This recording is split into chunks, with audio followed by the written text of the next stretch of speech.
बिस्मिल्लाहिर्रहमानिर्रहीम। अस्सलाम वालेकुम नाज़रीन, आप यूट्यूब चैनल देख रहे हैं। मैं इमरान खान हूँ। अमरीकी सदर डोनाल्ड ट्रंप ने खिताब किया है अमरीकी कौम से। उम्मीद की जा रही थी कि बहुत बड़ा अनाउंसमेंट होगा, क्योंकि अमरीकी सदर ने खुद पहले ये स्टेटमेंट दिया। उन्होंने ये कहा कि रात को 9 बजे अमरीकी वक्त के मुताबिक जब मैं खिताब करूँगा तो सबको पता चलेगा कि मैं कितना अजीम आदमी हूँ। तो बहुत बड़े दावे किए डोनाल्ड ट्रंप ने, लेकिन जब डोनाल्ड ट्रंप ने खिताब किया तो उसके बाद पूरी दुनिया से जो तज्जिया आ रहा है वो एक ही है। मैंने खुद खिताब सुना, मैं भी इंतज़ार कर रहा था, पता नहीं अब डोनाल्ड ट्रंप क्या कहने वाला है। तो रात गए तक हमने इंतज़ार किया, क्योंकि अमेरिका का और बरतानिया का भी टाइम का फ़र्क है, और पाकिस्तान का और अमेरिका का तो बहुत ज़्यादा फ़र्क है, लगभग आधे का फ़र्क है। तो डोनाल्ड ट्रंप ने जो खिताब किया उसके अंदर कोई नई बात थी ही नहीं। यानी उस खिताब के अंदर कुछ ऐसा नहीं था जिसको आप ये कहें कि ये पहले से हमें नहीं पता था, या डोनाल्ड ट्रंप ने ये वाला दावा पहले नहीं किया था। पहले ज़रा आप देख लें लुब्बे लुबाब था क्या। ज़्यादा लंबा खिताब नहीं था। डोनाल्ड ट्रंप ने बताया, जनाब हमने बहुत तबाही फेर दी है ईरान में और बहुत बुरी सूरत हाल पैदा कर दी है।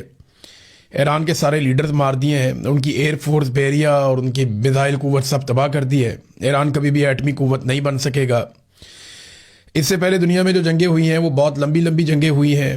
वर्ल्ड वॉर 1 कितना अरसा चली, वर्ल्ड वॉर 2 कितना अरसा चली, फिर जो बड़ी बड़ी बाकी जंगें, उन सब का उन्होंने हवाला दिया कि वो जंगें कितना कितना लंबा अरसा चलती रहीं। लेकिन हमने एक शानदार मिलिट्री ऑपरेशन सिर्फ 32 दिनों के अंदर मुकम्मल किया है और बड़ी ज़बरदस्त कामयाबियां हासिल की हैं। दुनिया और अमेरिका पहले से ज़्यादा महफूज है और पहले से ज़्यादा मजबूत है। ये एपिक फ्यूरी का जो ऑपरेशन है, इसका नाम इन्होंने एपिक फ्यूरी रखा था ऑपरेशन का, जो इसराइल ने और अमेरिका ने मिलकर किया था ईरान के ऊपर। ये शानदार कामयाबियां हैं। अब लगता ये था कि शायद डोनाल्ड ट्रंप कोई जंगबंदी का ऐलान कर देगा। बहुत सारे लोग ये कह रहे थे कि जंगबंदी का ऐलान नहीं भी करेगा तो डोनाल्ड ट्रंप इसका इशारा दे देगा। डोनाल्ड ट्रंप ने ना तो जंगबंदी का ऐलान किया वाज़े तौर पे, ना कोई उसका ऐसा इशारा दिया जिसकी बुनियाद पे हम आज ये कह सकें कि जंगबंदी होने वाली है। लेकिन डोनाल्ड ट्रंप की बातों से ऐसा लगता है जैसे वो जंग से जान छुड़ाना चाह रहा है। वो कह रहा है जी मुझे बहुत कामयाबियां मिल गई, मैं तो बहुत कामयाब आदमी हूं और अमेरिका को तो मैंने जितवा दिया है, अमेरिका तो जीत गया है, अमेरिका तो बहुत आगे निकल गया है, हमने अपने मकासद हासिल कर लिए हैं, बस थोड़े से रह गए हैं, कुछ अरसा और होगा। फिर मजीद बड़े हमलों का इंदिया भी दिया कि ज्यादा लीथल अटैक किया जा सकता है अमेरिका की जानिब से और इसराइल की जानिब से ईरान के ऊपर। ये उन्होंने इशारा दिया। लेकिन जो असल बात है जिसका दुनिया इंतजार कर रही थी कि शायद कोई जंगबंदी का अनाउंसमेंट हो जाएगा जिससे लोग कहेंगे कि ट्रंप तो बहुत अजीम आदमी है, अपना काम करके निकल गया और क्रेडिट भी नहीं लिया। और दूसरा एक ये तवक्को की जा रही थी कि हो सकता है कि डोनाल्ड ट्रंप नेटो से निकलने का ऐलान कर दे कि जनाब अब हम नेटो का हिस्सा नहीं है। लेकिन डोनाल्ड ट्रंप ने वो ऐलान भी नहीं किया। इसका मतलब यह है कि डोनाल्ड ट्रंप जो कहना चाहता था वो कह नहीं पाया। इसकी वजह क्या हो सकती है? कुछ ना कुछ तो ऐसा हुआ है जिसकी वजह से डोनाल्ड ट्रंप ने अपनी वो अनाउंसमेंट कैंसिल की जो रात 9 बजे अमेरिका टाइम के मुताबिक डोनाल्ड ट्रंप करने वाला था। तो ऐसा क्या वो कहने वाला था जो माहिरीन है अमेरिका के अंदर, उनको 3-4 चीजों की तवक्को थी। एक, कुछ लोग ये कह रहे थे कि डोनाल्ड ट्रंप ऐलान करेगा कि जमीनी अफवाज ईरान में उतरने वाली हैं, लेकिन ये चीज ऐलान किए बगैर होनी चाहिए जब भी होगी, असूल भी यही है। दूसरा, कुछ लोग ये कह रहे थे कि डोनाल्ड ट्रंप जंगबंदी की तारीख देगा और बताएगा कि अब ये जंग बंद होने वाली है। हालांकि डोनाल्ड ट्रंप ने यह जरूर कहा है कि चंद हफ्तों में, चंद दिनों में हम ये जंग खत्म कर देंगे, अब इसमें कुछ बाकी नहीं है। अच्छा, एक दावा यह किया जा रहा था कि डोनाल्ड ट्रंप शायद नेटो से निकलने का ऐलान कर देगा, लेकिन इनमें से कोई भी चीज डोनाल्ड ट्रंप ने नहीं कही। सिर्फ अपनी फतह का ऐलान किया और यह नहीं बताया कि अब बनेगा क्या, आगे क्या चलेगा। बहरहाल ये डोनाल्ड ट्रंप की बातचीत थी। एक और डेवलपमेंट है, इसको भी आप ज़हन में रखें। जिस वक्त डोनाल्ड ट्रंप ने यह कहा ना कि, क्योंकि इससे पहले डोनाल्ड ट्रंप ने एक स्टेटमेंट दिया था पब्लिकली, डोनाल्ड ट्रंप ने कहा कि ईरानी सदर ने जंगबंदी की दरख्वास्त की है, और यह कहते हुए उन्होंने दावा किया कि ईरान में जो नया रजीम है उसके सदर ने। तो मेरी और आप सबकी इंफॉर्मेशन के मुताबिक तो जो इस वक्त ईरानी सदर हैं ये तो पुराने रजीम में भी थे। आयतुल्लाह अली खामनाई जब सुप्रीम लीडर थे ईरान के, तब भी यही सदर थे ईरान के। और आज जब मुश्तबा खामनाई ईरान के सुप्रीम लीडर हैं, उनके बेटे तो यही सदर हैं ईरान के। तो ये तो रजीम तब्दील नहीं हुआ, ये तो वही आदमी है। अब्बास अरागची जो है वजीर खारजा, वो भी वही है। हाँ, उनके कुछ लोग शहीद हो गए हैं और बाकी लोग जो मौजूद हैं वो अपना काम कर रहे हैं। लेकिन अहम लोग उनके शहीद किए गए हैं, सुप्रीम लीडर समेत। ये बात बिल्कुल ठीक है। अच्छा, ट्रंप ने कहा कि जी ईरानी सदर ने जंगबंदी की दरख्वास्त की है, जबकि ईरानी सदर ने इसके बाद अमरीकी अवाम को एक खत लिख डाला, क्योंकि ईरान को एक बात समझ आ गई है कि डोनाल्ड ट्रंप बाहर से दबाव में नहीं आ रहा। ना वो अक़वाम मुत्तहिदा की बात मानता है, ना वो दूसरे ममालिक की बात मानता है, ना वो नेटो के दबाव में आ रहा है, ना वो यूरोपीय यूनियन का दबाव ले रहा है, ना वो चाइना और रशिया का दबाव ले रहा है। फिलहाल डोनाल्ड ट्रंप को सिर्फ फिक्र इस बात की है कि अमेरिका के अंदर उसके साथ और उसकी फैमिली के साथ क्या होने वाला है। तो इसलिए शायद ईरानियों की अब तवज्जो का मरकज अमरीकी अवाम भी है, और वो अक्सर अमरीकी अवाम के लिए पैगाम जारी करते भी रहते हैं। तो ईरानी सदर ने अमरीकी अवाम के नाम खत लिखा, और इस खत के अंदर किसी किस्म की जंगबंदी का तस्करा नहीं किया। एक ऐसा सदर जो जंगबंदी की दरखास्त कर रहा है, वो अमरीकी सदर के मुताबिक वो दरखास्त कर रहा है, लेकिन जब वो अमरीकी अवाम को खत लिखता है तो उसमें जंगबंदी का तस्करा ही नहीं होता। उसने लिखा, ईरानी सदर ने, कि ईरान ने कभी जंग का आगाज नहीं किया, इसके बावजूद कि हमारे मुल्क ने कब्जे और हमलों का सामना किया, फिर भी हमने जंग का आगाज नहीं किया। ईरानी अवाम की यूरोप, अमेरिका और हमसाया ममालिक के अवाम से किसी किस्म की कोई दुश्मनी नहीं है। अब महाजराई करनी है या ताल्लुकात बेहतर करने हैं, इनमें से जो भी चीज़ मुंतखब की जाएगी, यानी जो भी रास्ता आप चुनेंगे, आने वाली नस्लों के मुस्तकबिल का तयन वही रास्ता करेगा। ये ईरानी सदर ने बताया कि लड़ना है या ताल्लुकात बनाने हैं, ये फैसला आप करेंगे, लेकिन इसकी बुनियाद पे हमारी नस्लों का फैसला हो जाएगा कि नस्लों का मुस्तकबिल कैसा होगा। और यह भी कहा कि हमने तो जंग शुरू ही नहीं की। अच्छा, एक और स्टेटमेंट भी दिया ईरानी सदर ने और ईरानी गवर्नमेंट ने। वो बार बार एक और बात कहते हैं कि जनाब, ये जब जंग खत्म होगी तो हमारी शराइत पे खत्म होगी, अमेरिका की शराइत पे खत्म नहीं होगी। ईरानी वजीर खारजा ने जो एक स्टेटमेंट दिया वो बहुत इंपॉर्टेंट है इस वक्त।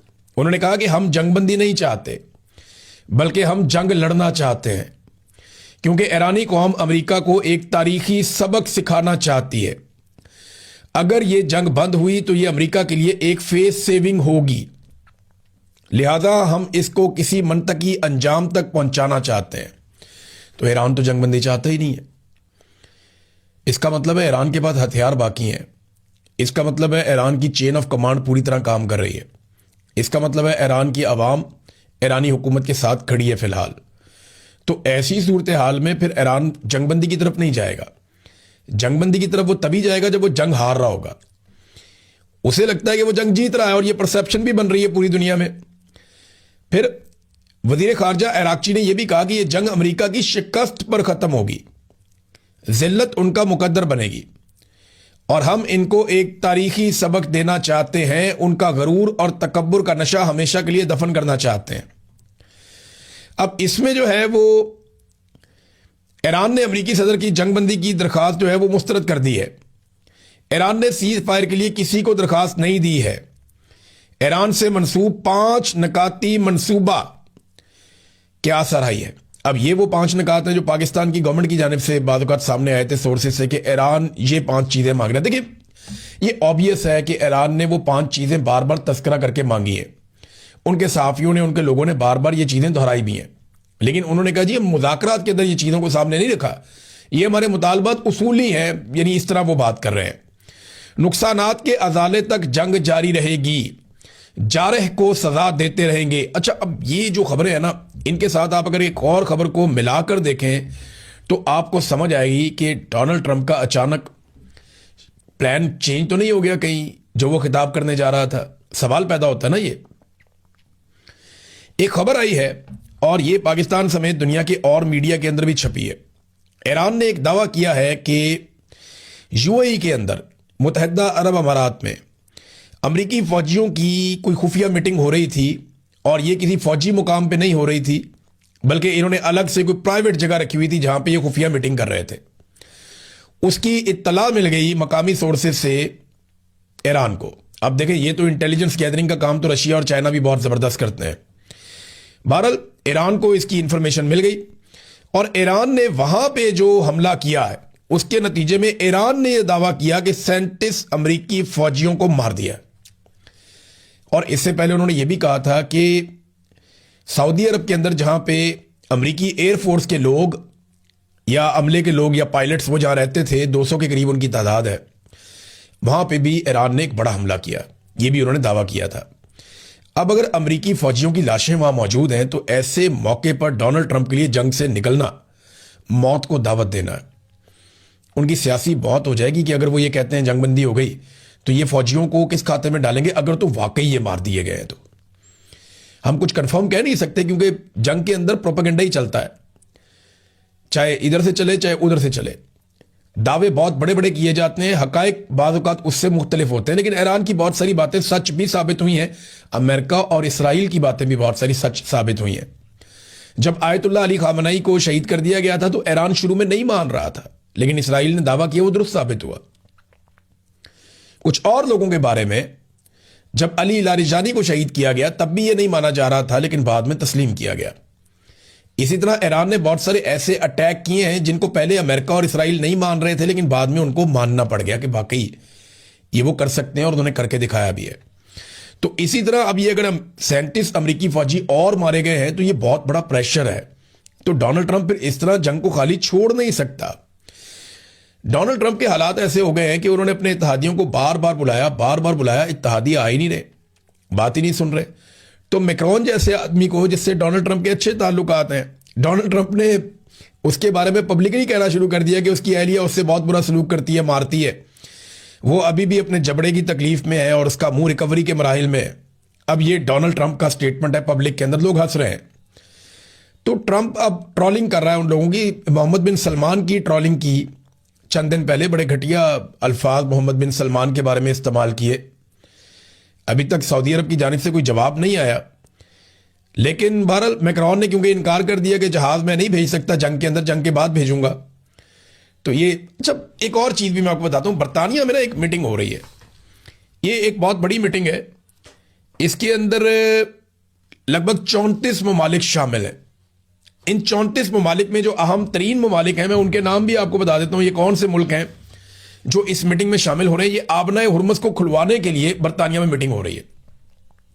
जो अहम ममालिक हैं उनमें खुद बरतानिया है, इसमें एक यूएई है और बहरीन है। ये दो ममालिक गल्फ से गए हैं, सऊदी अरब नहीं है, बाकी ममालिक नहीं है, इसमें उर्दन भी नहीं है, ओमान भी नहीं है, कतर भी नहीं है। हालांकि ये ममालिक बातचीत में किरदार अदा कर सकते हैं, लेकिन ये ममालिक नहीं, सिर्फ यूएई है और बहरीन है। New Zealand, Japan, Italy, Germany, France, Canada, Bahrain, Australia और बरतानिया मेजबानी कर रहा है। ये ममालिक और 34 ममालिक हैं टोटल, जिनमें ज्यादातर यूरोपीय हैं। ये आबनाए हुर्मुज़ को खुलवाने के लिए एक मीटिंग कर रहे हैं ताकि कोई रास्ता निकाला जाए। लेकिन देखिए, जिन ममालिक में ये लड़ाई हो रही है उनमें से कोई भी इसमें नहीं है, ना इसराइल है, ना अमेरिका है, ना ईरान है, वो अभी इसके अंदर मुज़ाकरात के अंदर शामिल नहीं है। चाइना भी नहीं है, बहुत बड़ा स्टेक होल्डर है। रशिया भी नहीं है इन मुज़ाकरात के अंदर, इन बातचीत के अंदर। ये जो हो रही है को होस्ट कर रहा है बरतानिया। सऊदी अरब, ईरान, तुर्की, पाकिस्तान, मिस्र, कतर, ओमान, भारत, कोई भी इसके अंदर शामिल नहीं है।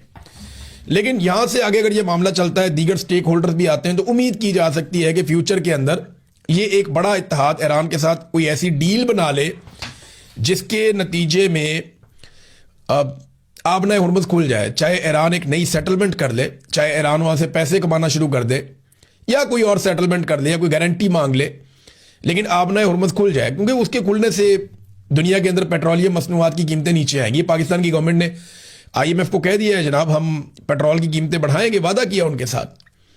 अब इस तरह की खबरें दी जा रही है कि पेट्रोल की कीमतें फिर बढ़ने लगी हैं, एक जंप आने वाला है बहुत बड़ा। तो लोगों को ज़हनी तौर पे तैयार कैसे किया जाता है? जो मौजूदा टाउट रिजीम है ये करता क्या है? टाउट्स सबसे पहले आते हैं मंजर आम पे और वो आके ये खबर देते हैं, जनाब ओगरा ने कह दिया जी इतनी ज्यादा कीमतें बढ़ा दो। वो जानबूझ के ना उसको 4-4, 5-5 गुना ज्यादा बढ़ा के बताते हैं ताकि लोग बहुत बुरी तरह डर जाएं, सहम जाएं। और उसके बाद हुकूमत आती है, जनाब हमें तो कहा गया था कि 400 रुपए कीमत बढ़ा दो, लेकिन हम जो है वो 50 रुपए बढ़ा रहे हैं, हमने कौम के ऊपर बड़ा अजीम एहसान कर दिया है। ये इनका तरीका वारदात है, अपने आप को अच्छा दिखाने के लिए कि मैं तो तुम्हें गोली मारने वाला था, तो मुझे मशवरा तो ये दिया गया था कि तुम्हें गोली मार दी जाए, लेकिन मैंने डंडा मारने का फैसला किया है। लेकिन पर मार ही रही है, आम आदमी को मार ही पड़ रही है। जो असल बात है वो ये है। बहरहाल डोनाल्ड ट्रंप के खिताब से कुछ निकला नहीं, लेकिन दो मजीद अरब ममालिक ने अब ये फैसला कर दिया और इससे आगाह भी कर दिया है कि वो किसी के खिलाफ किसी भी जंग में हिस्सा लेने नहीं जा रहे। और कैटेगोरिकली दो ममालिक ने कह दिया, पहले कतर ने यह बात की थी, ओमान उससे पहले कह चुका था, और अब यह बात बहरीन की जानिब से भी की गई है। यूएई एक ऐसा मुल्क है जो आपने हुर्मुज़ को खुलवाने के लिए एक आलमी इत्तेहाद बनाना चाहता है जिसमें वो खुद भी शामिल हो, यानी वो बराह रास्त अरब ममालिक में से एक ऐसा मुल्क होगा जो ईरान के साथ जंग में भी जा सकता है। लेकिन सऊदी अरब ने अभी तक इसके बारे में कोई बात नहीं की, और सबसे इंपॉर्टेंट बात जो भी होगी वो सऊदी अरब की जानिब से होगी। नाज़रीन, एक और खबर देखिए, कुछ सहाफ़ी ये समझते हैं कि जो प्रेस रिलीज है वही असल खबर है, या जो गवर्नमेंट ने स्टेटमेंट जारी कर दिया या एलामिया जारी कर दिया वही असल खबर है। होता यह है कि असल खबर बाद वक़्त कोई और निकलती है।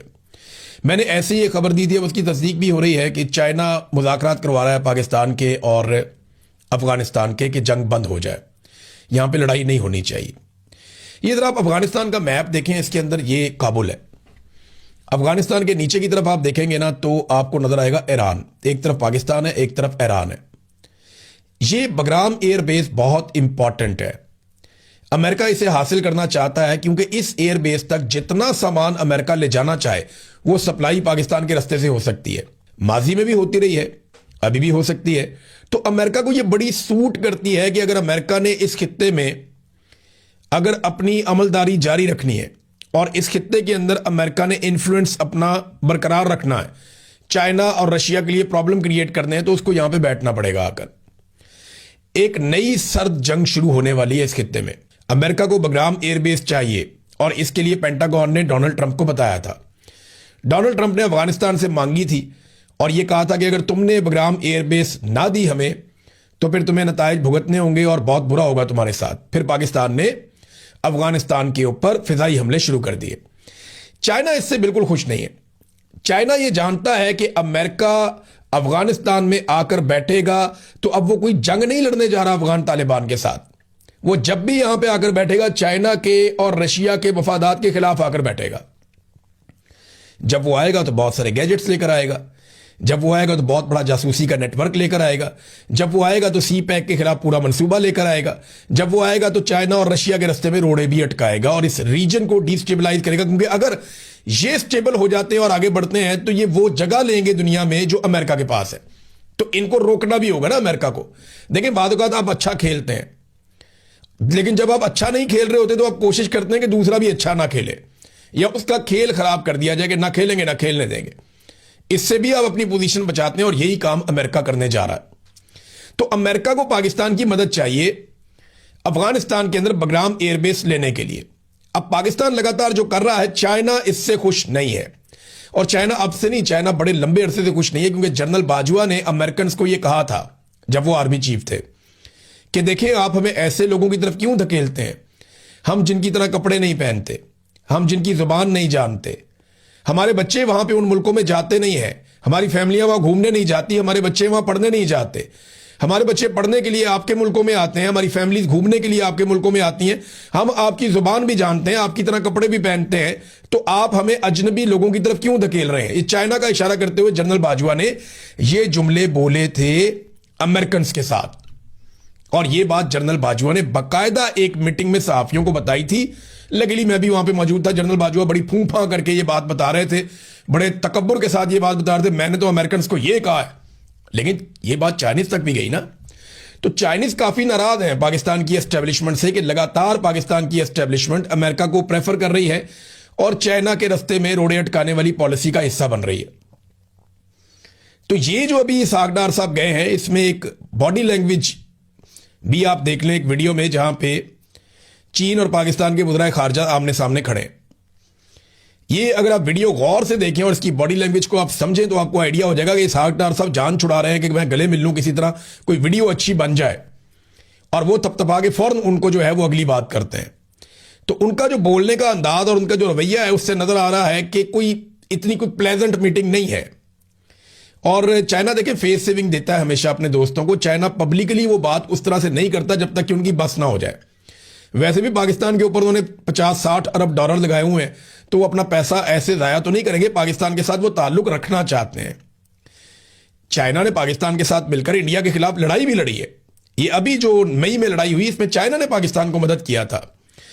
तो ये बात हमें समझनी पड़ेगी बतौर पाकिस्तानी कि चाइना खुश नहीं है। और मुझे 2 डिफरेंट सोर्सेज से मैंने इसको कंफर्म किया। अभी कुछ और सहाफी हैं, उनसे मेरी बात हुई, उन्होंने भी कंफर्म किया, जो फॉरेन ऑफिस को कवर करते हैं, कि चाइनीज सख्त नाराज हैं और उन्होंने पाकिस्तान को मना किया है कि आप अफगानिस्तान से जंग में जाने की बजाय, दहशतगर्दी का मसला बड़ा जेन्युइन मसला है, उसको हल होना चाहिए, लेकिन आप मुज़ाकरात का रास्ता अपनाएं। और वैसे भी अफगानियों ने बहुत सारी ब्रीफिंग चाइना को भी दी है, पाकिस्तान के साथ बातचीत की कोशिश उन्होंने भी की, पाकिस्तान ने भी कोशिश की। देखें, एंड ऑफ द डे आपको टेबल पे बैठना ही पड़ता है।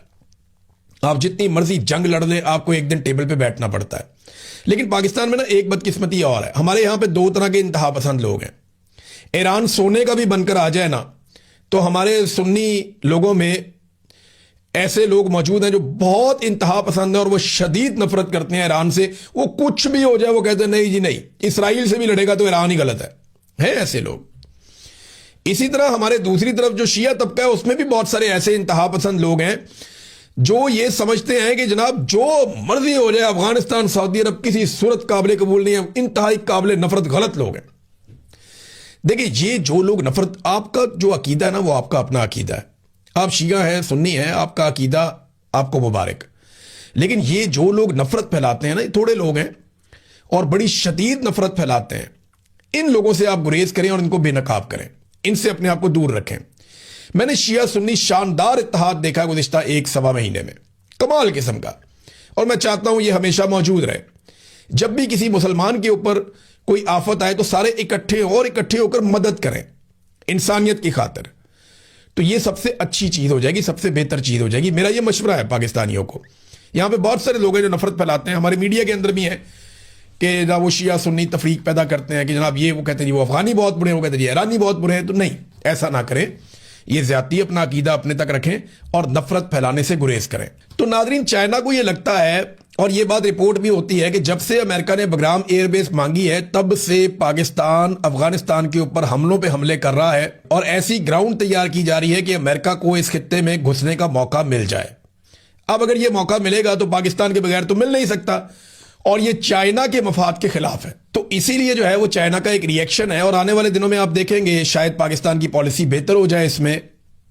लेकिन हम कुछ कह नहीं सकते, क्योंकि देखें, पाकिस्तान के ऊपर अमरीकी दबाव से बड़ा दबाव कोई भी नहीं होता। बेशक हमने चाइना के बहुत पैसे देने हैं, लेकिन IMF के उससे भी ज़्यादा पैसे देने हैं, तो अमरीकी दबाव भी अपना काम करता है। आलमी लेन देन में जो चाइनीज युआन है उसके जरिए से रोज़ाना जो तजारत होती थी वो 600 से 750 अरब युआन की तजारत होती थी, ये ट्रेड होती थी दुनिया में। मगर मार्च के मिड से लेके अब तक ये हैरत अंगेज तौर पे बढ़ गई है और लगातार बढ़ रही है, और अब 940 अरब युआन तक पहुंच गई है रोजाना। इसका मतलब क्या है? इसका मतलब यह है कि ईरान के साथ अमेरिका की जंग ने डॉलर की जगह पे युआन को कुछ फायदा दिया है, और अगर ये सिलसिला यूं ही चलता है तो कल को यूरो भी आएगा, कल को पाउंड भी आएगा, कल को ये चाइनीज युआन जो है ये और ज्यादा तगड़ा हो जाएगा। तो पेट्रो डॉलर अगर कमजोर होता है तो अमेरिका के लिए बड़ी मुश्किलात बढ़ जाएंगी। तो ये वो सारी चीजें हैं जो लगातार डोनाल्ड ट्रंप को परेशान कर रही हैं, और अमेरिका के अंदर जो परसेप्शन बढ़ रही है वो बड़ी खौफनाक है। वॉशिंगटन पोस्ट ने डोनाल्ड ट्रंप के 100 दिन के अंदर 492 झूठ पकड़े हैं। इस पे बात करेंगे बाद में, अब तक इतनी अपना ख्याल रखिएगा, अपने चैनल का भी। अल्लाह हाफ़िज़।